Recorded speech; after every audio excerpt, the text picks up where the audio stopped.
Good morning. My name is Shannon Terry, Battalion Chief with Greenville Fire and Rescue. Okay. Sorry about that. We didn't. They didn't have your audio up there for a second. Sure. Thank you for No calling. problem. For calling back. We were trying to get up with somebody this morning. Give us an update, if you would, Chief Perry, on the situation now. As I understand it, the train cars are not blocking any streets, but you are asking people to stay away from that area around 14th and Charles. Is that right?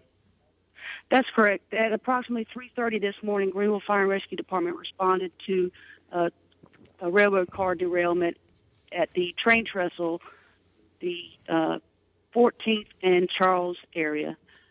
At this time, we can confirm that 5 cars have derailed, and the leaking product is called ammonium polyphosphate. It's mostly used for agricultural and industrial use, but it is not considered an inhalation hazard. It's not an inhalation hazard, so it's not a problem if it's breathed in. Has no potential chronic health effects. It's not flammable. It's not explosive. And so because it's not a risk or a hazard, we have not evacuated any of the immediate area. Nothing is affected out on campus at ECU. Pirates Place apartment complex, which is right next door, has not been affected or evacuated.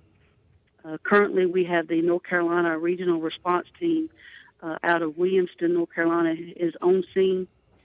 They have contained the leak, and the North Carolina Emergency Management Department, the Pitt County Emergency Management Department, is also here.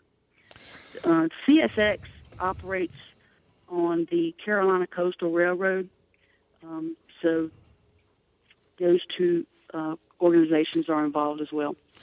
So, coming in contact with the chemicals that have spilled out of the train, Chief Perry, not an inhalation problem, but again, the problem, there's a lot of flooding down there this morning. If some of those chemicals have leaked into that flooding, that's correct. It is a liquid, and it has leaked out, but it's not considered an environmental hazard.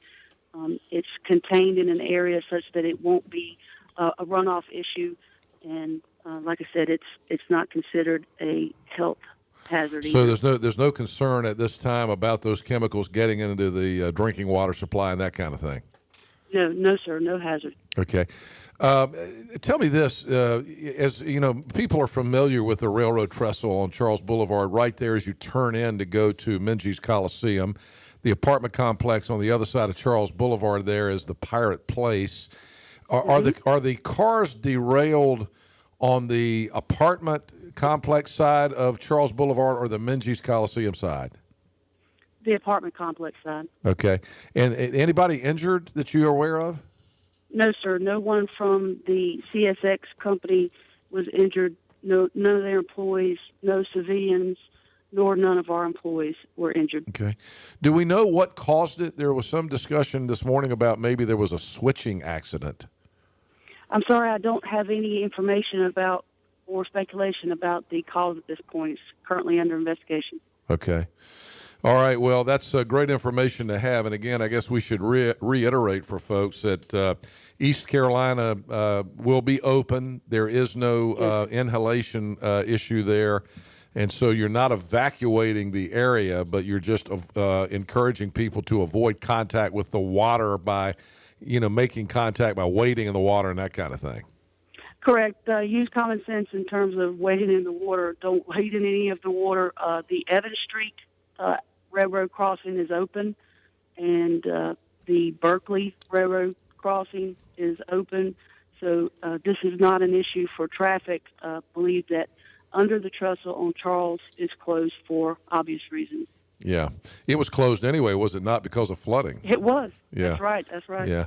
And one last question for you. The businesses there in the Harris Teeter Shopping Center there on 14th Street, you got Stadium Sports. I know you got some other small, there's a wing restaurant in there, I believe. That's right. The Shenandoah Graphics is in there. Are those businesses affected at all?